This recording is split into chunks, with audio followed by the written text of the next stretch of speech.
You face battles most never fought, pain, struggle, adversity. But here, we use that as fuel. This is the Battle Harder podcast, where we motivate, educate, and inspire warriors of life. Veterans, survivors, leaders.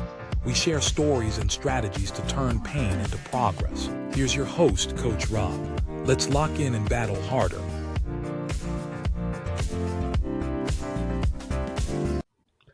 What's up, guys? This is Coach Rob, your host here at the Battle Harder podcast, where I hope to motivate, educate, and inspire you to become the best version of yourself. Today's episode is entitled Better Than Yesterday, Turning Our Setbacks into Strength. And to introduce a little bit about my guest today, we're going to have an inspiring story with a guy who is a motivational speaker. He's a resilient coach, and his life was forever changed after he had a sudden brain hemorrhage in 2014. He spent 4 weeks in a coma, and he awoke to a world where he had to relearn everything, literally everything. And we're going to talk about it because he didn't give in. He chose to battle harder. So I'd like to welcome to the show, Dan MacQueen. Thanks, brother. Pleasure to be on the show. Awesome to have you. So happy you're here. So before what I like to say, get into the meat of the episode, just give us a brief introduction about yourself, who you are, and what you do. Thanks, Rob. So my name's Dan MacQueen. I'm a keynote speaker based in Vancouver, BC, Canada. Speak on change management, resilience, and motivation. I speak about my experience after a traumatic brain injury in London of June of 2014. Headaches were getting progressively worse after a few weeks. Taking painkillers like candy for them. On the tube one day, the tube site zigzag around London, lumbering towards Nine Hill Gate tube station on the District line. Headaches were so bad, my vision started to turn starry, and I saw spots. And I slowly started to fade to black. It was a race to see who could arrive at the station first, me or the blindness. Oh, wow. Arrived at Nine Hill Gate tube station, stepped on the platform, mind the gap, and the lights went out. I couldn't see a thing. I was blind. So, Rob, I want to ask you, able-sighted guy your whole life, all of a sudden you're thrust into the depths of blindness. What do you think? What do you feel? What do you do? I think originally I'd probably be scared shitless because, you're on a train one day, everything's fine, maybe a headache, you don't think too much of it, and then bam, you're out. So fear would be immediately the first thought in my head. Yeah, that's not far off piste. I'll tell you what I did though, Robin. That's absolutely nothing. I got off the train and I stood there. The stale air of the station was swirling around in my nostrils. I couldn't see a thing.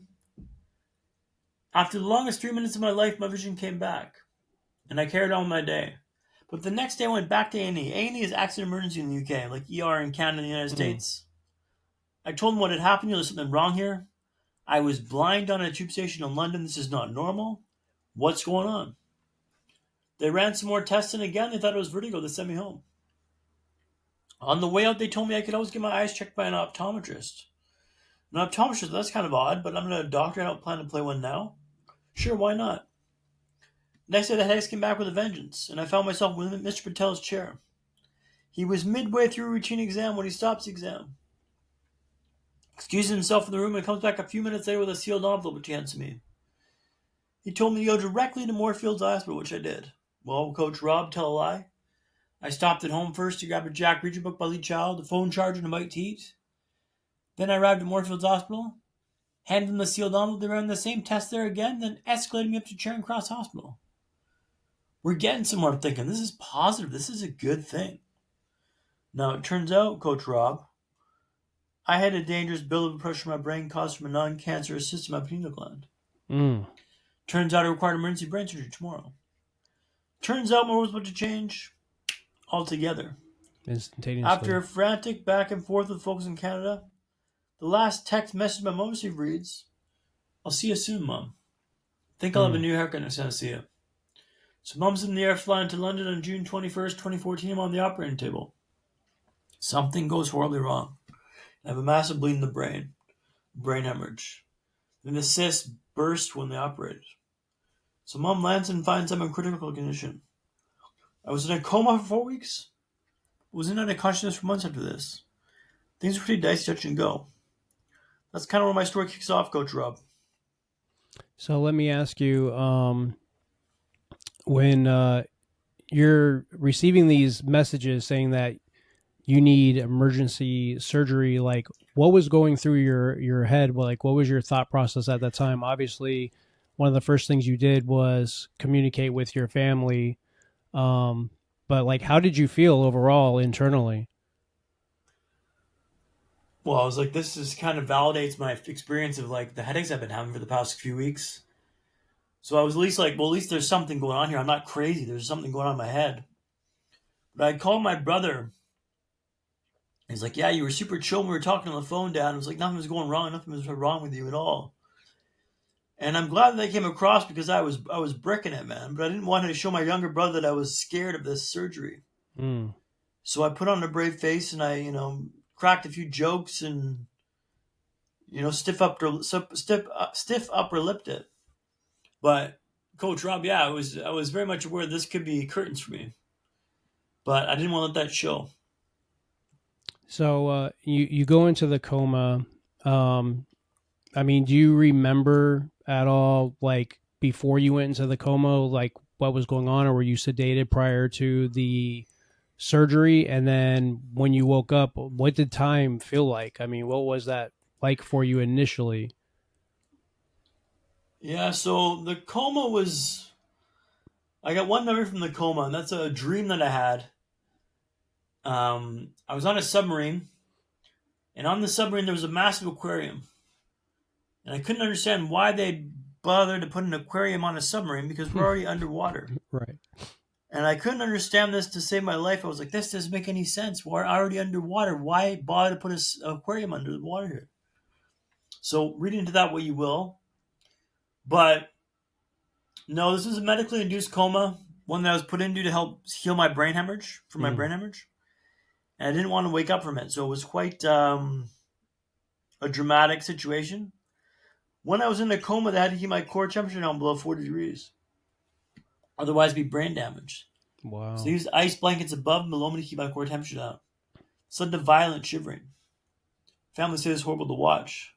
Hooked up to 13 tubes and hosed him on various things to give me medicine. Alarms constantly went off, his blood pressure spiked, to heart rate too high. I was in critical condition, Coach Rob. They told my parents I may not make this. Like, it was 0 to 60 in an instant. And my mom landed into an absolute shitstorm. So it was, Wow. I feel for her. I lived it, so I don't really know what happened. I was just kind of along for the ride, but it was a pretty wild way to introduce yourself into this situation. So after the coma, initially, what did the doctors tell you had happened? Explain that a little bit, and then how did that relate to everything? Because you had to relearn how to do everything, essentially. Correct? Let's talk about that. Yes, they had told me that I had a growth in my pineal gland, which is like, that they call the third eye in the brain. Mm. This growth prevented the fluid in my brain to drain as it normally would. So you have fluid in your brain all the time, and it cycles, but the fluid was blocked by this growth in my pineal gland, causing the pressure to mount up, causing the vision issues, causing the pressure in my head. They went to remove that cyst. This is what they stipulate. When they opened the head to get to it, the pressure change popped the growth, the pineal gland growth, and it had a hemorrhage in the brain. And this led to everything going sideways. And I had a shunt put in to drain the fluid from my brain.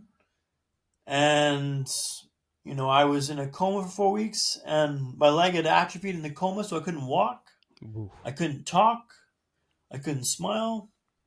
Wake up 4 weeks later being told, hey, Dan, this is what happened to you. You're still alive, but, you've got some issues now. And just want to let you know what's happened. And I, healthy, active guy yesterday, 4 weeks ago, all of a sudden you're thrust into the depths of blindness, or depths of this brain surgery survivor mode. And, I woke up from the coma. I couldn't talk, but I pointed at my mom, dad, and brother. I pointed at my brother and go, you, get me a pen and paper. I write on the pen and paper, I go, get me out of here, and show it to Cam. Wow. And I'm like, you make this happen. Because I couldn't talk, so I wrote on the piece of paper. The vocal cords had been fried from the tracheotomy, breathing tubes put in. I told my parents he may not be a talker again. Wow. I had a Kiwi nurse who was my nurse at this stage. She goes, I'll get him talking again. My parents had built this little dossier on me about who Dan was before the injury. Sportsman, a master's graduate. Here's his girlfriend, Demi. Here's his life. He's traveled around Europe, Southeast Asia. This is who Dan is, to make him a real person. And she read that file and she goes, oh, Dan's a sportsman. I'll get him talking again. She took me out of the park. There's some kids playing football, soccer across the park. She goes, Dan, those kids across the park, they don't think you're good enough to talk, Dan. They don't think you're good enough to talk. And I found out pretty quickly that's a trigger for me. And I yelled across the park some profanities I'll spare you your listeners, but needless to say, I found out what motivates me. One of my horsemen of motivation is proving you wrong. And that's a toxic sludge place of motivation to come from, but man, it works, and it works damn well. Don't judge your motivation. Ride the wave that comes, because the next wave may not be for a while. Who are you to judge where your motivation comes from? Ride that wave and use it to get out of the situation you're in. Harness the motivation where it comes from. But it's all part of the process of building yourself back up and get back to life. And I'm not good enough to be here? Cool. Let me prove you wrong. So, do you remember, what was the first word that came out of your mouth when you started talking again? I can't say I know that, but once I got talking, the next day my mom came in to the hospital and she goes, Dan, how was your night? And I give her the thumbs up. She goes, no, use your words, Dan. And I go, oh, I should have never opened my mouth. Just a bit grouchy in the morning. I like that. I like how I don't think there's anything wrong with what you said about using, whether it's anger, whether it's depression. I mean, that's the whole point of turning pain into progress, right? Someone telling you can't do something, if you can flip the script and use that to be better, then use it. There's nothing wrong with that. I don't think there's anything wrong with that at all. As a matter of fact, I think that's kind of healthy. Some of the more successful people are the ones that were told, you're not good enough, you're not smart enough, you can't. And they said, like you said, watch me. So you started getting your voice back a little bit. Then what was next as far as your recovery? So the voice came back first, then came walking. So in order to walk, I had to splint over my left leg. A splint's like a cast over your leg to gently tease the leg muscle back into shape. This is after I underwent an experimental Botox injection in the back of my leg to gently loosen up the ligaments and muscles in the back of the leg muscle with a samurai sword needle, probably about this big. It was huge. So the first night I wore the splint through the night, no issue, no stress. This will be easy, I thought. Hinting it's not going to be easy, right, Coach Rob? The second night, after 20 minutes, it was painful. After 30 minutes, it was dreadful. After 40 minutes, it was unbearable. I buzzed the nurse, take the splint off my leg, please. I can't handle the pain. But I told her, tomorrow, we're going to do this for an hour. I'm a walker. I can handle the pain. Big talk, right? Third night, they wrapped the leg, tied off with the ankle. Give me the clicker, the nurse call button. They go patrol the Wolfson ward. Now, the Wolfson ward was an L shape, so short on this side, long on this side. Short on this side, long on this side. Leave me in a hospital room that smells like only a hospital room can smell. Sanitized, sterilized. It's clean, but you wonder what sort of atrocities have been committed on the guys that lemony zestness. After 10 minutes, the leg's painful. After 20 minutes, the leg's dreadful. After 30 minutes, the leg's unbearable. I start passing clicker back and forth, trying to distract myself from the pain. Wow. Now, I'm wearing an eye patch today to counteract the double vision I've got, Rob, and that's something I've learned through experience is very key to wear when I'm doing things that need exact dexterity and exact kind of movements. I wasn't wearing the eye patch at this stage, so this is the pain ratchets up my throat, got more enthusiastic. So I'm just groping at this clicker. And eventually, inevitably, it drops on the ground, on the hard linoleum floor, 3.5 feet down the ground. Sugar, I say. Rob, I did not say sugar. No, you said shit. I looked over the edge of the bed. I can see the clicker that I lying on the floor looking back at me. If I get to that clicker, I can stop this pain. I can end this monstrosity. Only problem was to fall from that height. Might break my arm. Right. In fact, I figured about a 50-50 chance you'd break my arm. A coin flip, not the best odds. I changed tack. I'm trying to untie the splint, but it's tied up at the ankle, not at the hip. I can't reach that far down. I'm not that flexible. Help. Help, I yell. But the war of the wolves was an L shape, right? Short on this side, long on this side. Short on this side, long on this side. They're at the far end of the ward. They can't hear me out for help. I decided to flip down and drop the arm and grab the clicker.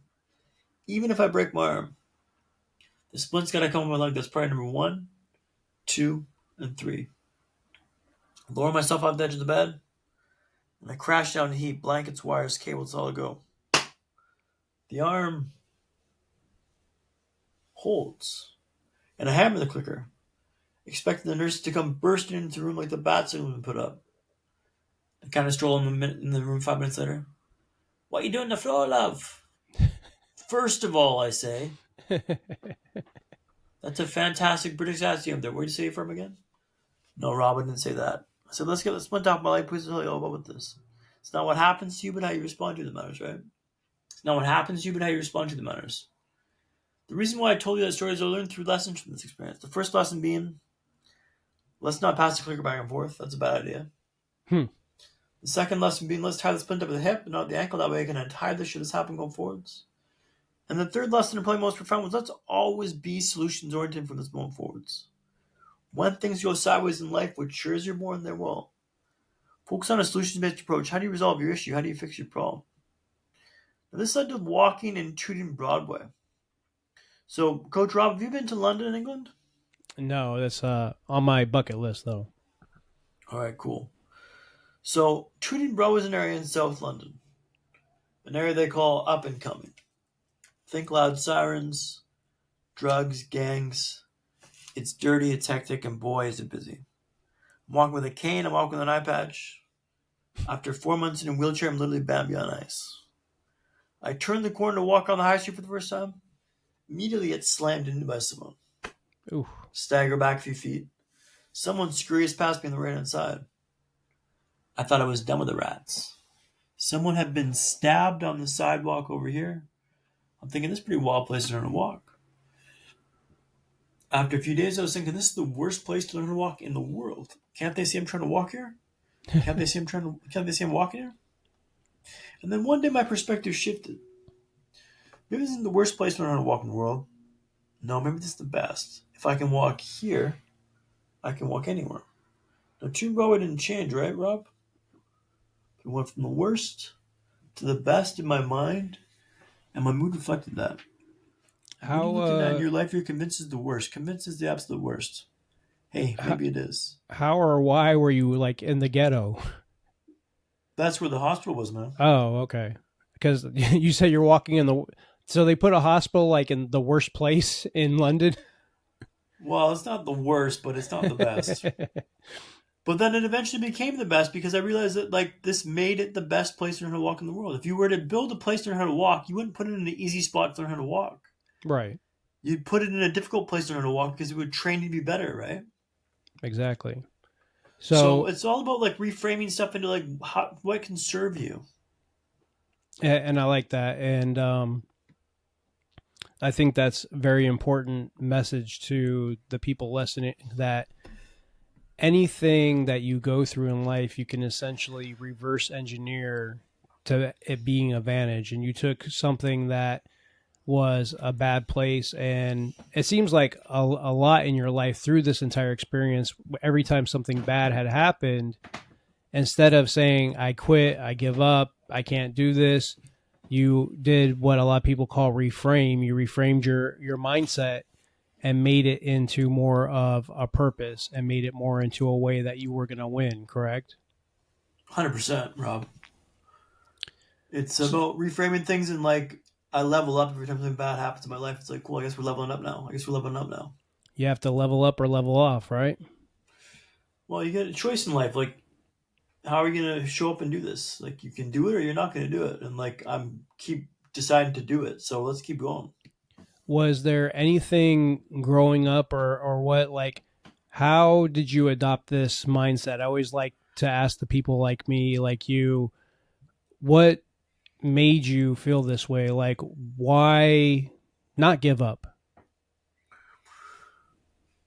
Because I've lived a very full life. I've seen massive success, and success has always come for me after grinding away at something I thought was impossible until it broke, Mm-hmm. and then it became my life. Mm. And I realized that, like, I got to adopt that same mindset with this injury. Mm. I have to grind and grind and grind until it breaks, or I break. Thankfully, it broke before I broke. But that's just how I'm wired to deal with situations that are difficult. Like, I just know that if I keep grinding, something will happen. That or I'll be turned up. But I just won't stop.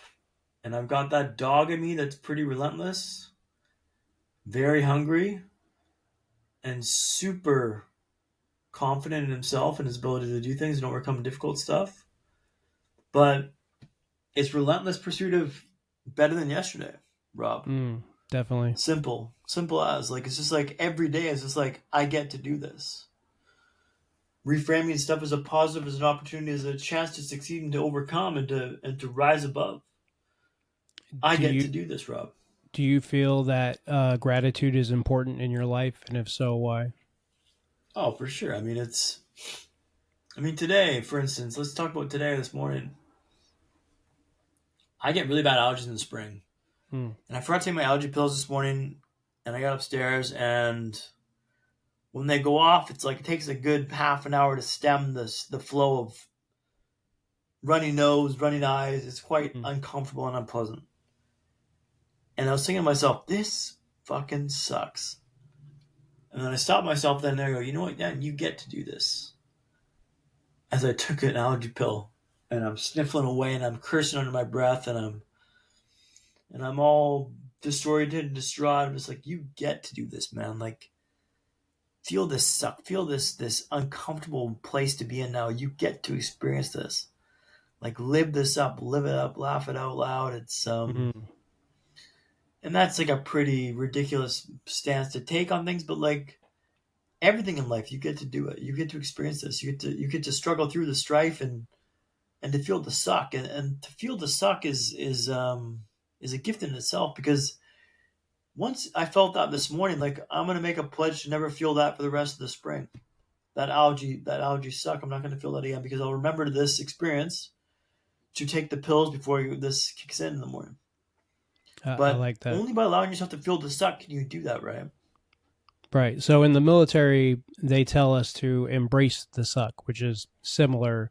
And that's because when you go through these sucky evolutions, the sucky training, go through allergies because you forgot your allergy pill, it helps you do a couple of things. It helps you, one, build resilience so you can continue to get through the tough things, but it also helps you pay attention to detail. And paying attention to detail is important if we want to be successful, if we want to make sure we hit our appointments, our goals, whatever it is we're trying to accomplish. So, as you said, you have to basically embrace the suck. You mentioned that you walked upstairs. So, as far as your recovery, what is movement like for you these days? Look, it's not. I'm walking now unaided, which is pretty impressive. Like, they didn't think I'd be doing that. I walked back into my old ICU chambers in Charing Cross Hospital. My ICU doctor burst into tears. See me walking with a cane and an eye patch a couple years ago, and that was pretty unstable on my feet at that stage. But I'm walking now unaided. Upstairs is fine. Downstairs is difficult because my eyes are a bit difficult to track down. Um,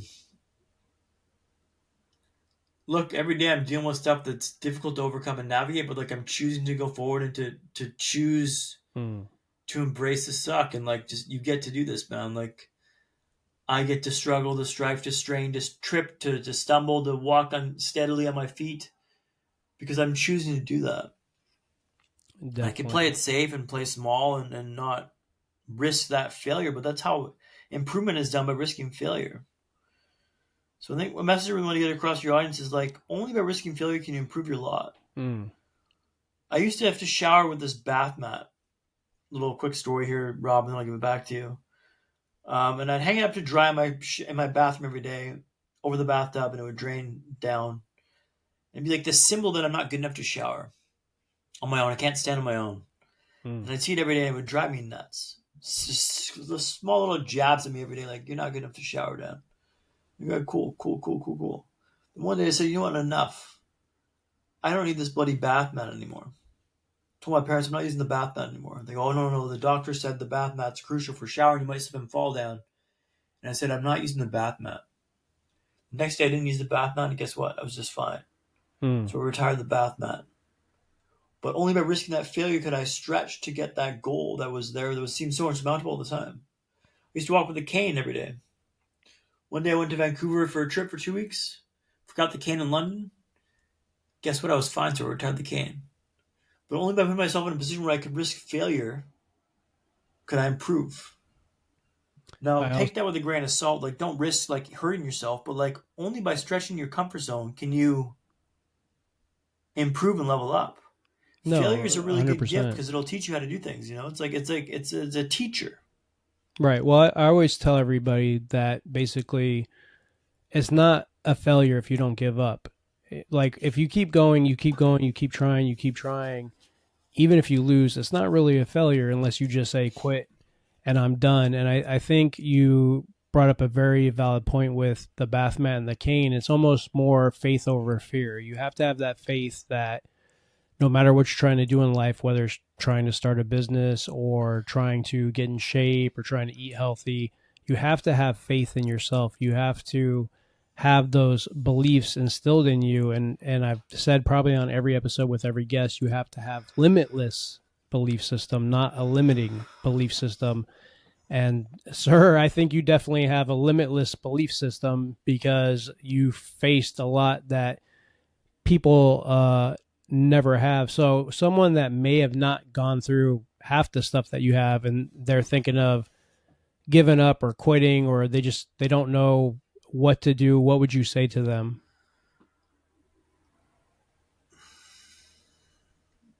Better than yesterday. Your whole vibe aim to be better than yesterday. Next day, line it up again, rack them again, better than yesterday. This compounds over days, weeks, months, and years. Every day I wake up with intention to be better than yesterday, to improve and tinker with my vibe and what I can do right now.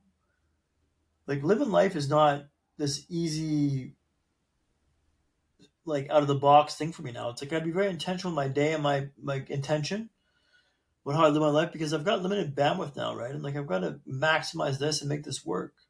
But every day, if I look to be better than yesterday, I'm getting the most out of life. I'm squeezing the life out of squeezing the most out of this life that I can. So better than yesterday is what I would suggest your listeners to take on board and to embody in every facet of life.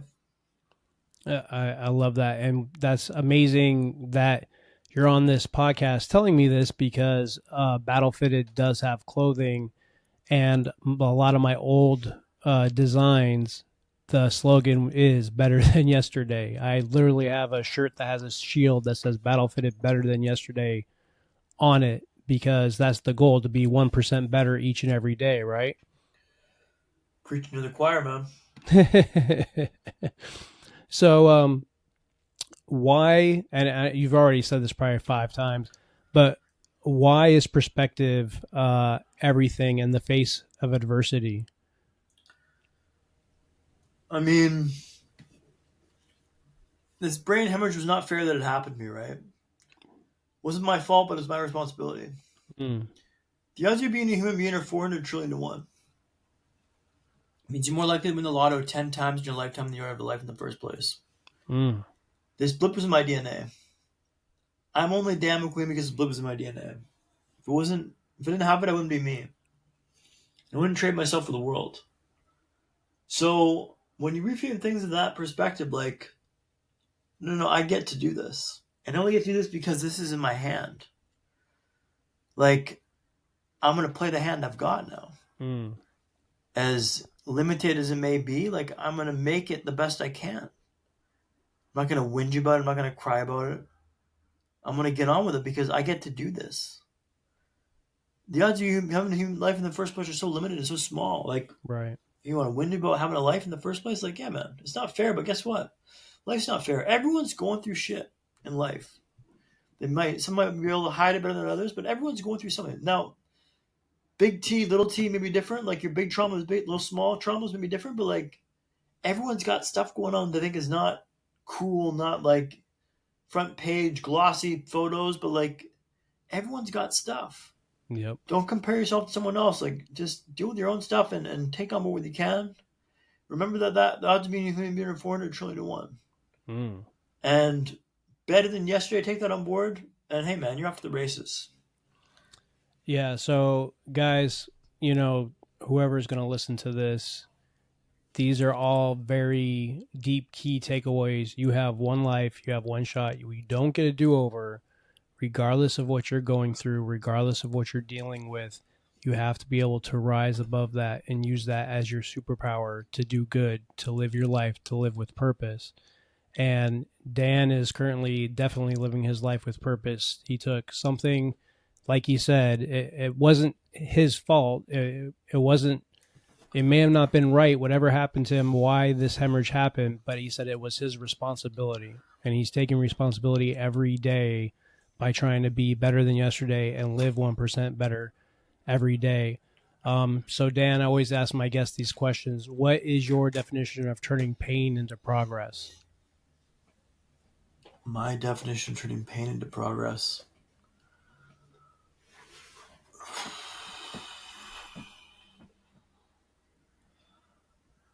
I go back to better than yesterday and use that as my definition for that. Pain into progress is being better than yesterday by embracing the suck and navigating through it in a way that's better than it was yesterday. One quick story for you, Rob. So on this podcast for gaming a little while ago. I'm not a gamer, but I was on this podcast. I'm like, what am I going to talk about? Shit. He goes, well, what video games do you play? I'm like, well, Mario Kart 64. He goes, we'll talk about Mario Kart 64. I'm like, all right, cool. So life's like Mario Kart 64, right? You're in the mushroom circuit. We're on the first lap. First turn left. There's an obstacle on the left-hand side. Hit the obstacle. Spin out. Second lap. First turn on the left. Hit the obstacle again. Spin out. Third lap. Hit the obstacle. It's like, dude, you know the obstacle's there. Drive around it. Start identifying these patterns. Like, start understanding that there's patterns that will come in life and like drive around it. But better than yesterday is how you navigate this. And like, if you're doing the mushroom cup, again, like, the obstacles are on the second lap. Like, don't drive into it. Like, you got to start identifying these patterns in life. And like, it'll take some time, but you can identify them and you can adapt around it, right? It's not like this death blow. It's like, it's an obstacle on turn one. Like, drive around it. I like that. That's a good analogy. I mean, basically, that's the definition of insanity, doing the same thing over and over and over and over again with no change in result, right? And you're in the theories of life, the race of life, the Mario Kart of life. You got to avoid the obstacle after the second time at least. I mean, first time, shame on me. I mean, shame on you. Second time, shame on me, right? So any final thoughts, Dan, before we close out the show? I think if you're interested in what I have to say and what I'm talking about, you can reach out to me at MacQueenDan.com. That's MacQueen Dan.com. I'll have a link in the show notes. I eat, live, and breathe better than yesterday vibes and like podcasts, keynote speaking, perspective shifting ideas and stories. Because I live this way in my life every day now with intention, with service, with a joie de vivre that I can't really explain to you. Like, I get to do this. Like today with the allergies, like, man, I was a miserable little bastard this morning. But like, I was like, you know what, man, I get to do this. Take a couple allergy pills will be fine for the podcast, hopefully. Thankfully, I'm not gushing right now, but I wasn't certain that'd be the case. But I get to do this, man. Well, guys, All Dan's information will be in the show notes on the YouTube, so you can connect with him. Dan, amazing storytelling. I appreciate you being on the show and sharing your theories and thoughts with us. You definitely are living the better than yesterday lifestyle. And guys, this has been another episode of the Battle Harder podcast. I've been your host, Coach Rob. Remember to turn your pain into progress and always be fit for battle. Thank you. You've just heard another battle-tested conversation. Now it's time to take action. If this episode lit a fire in you, subscribe on Spotify, Apple, iHeart, or YouTube so you never miss a moment that could change your life. Want to go deeper? Connect with Coach Rob at BattleFittedBrand.com for coaching, gear, and tools to help you turn your pain into progress. Remember, life will test you, but you're built to battle harder. Until next time, stay locked in, stay ready, and keep showing up.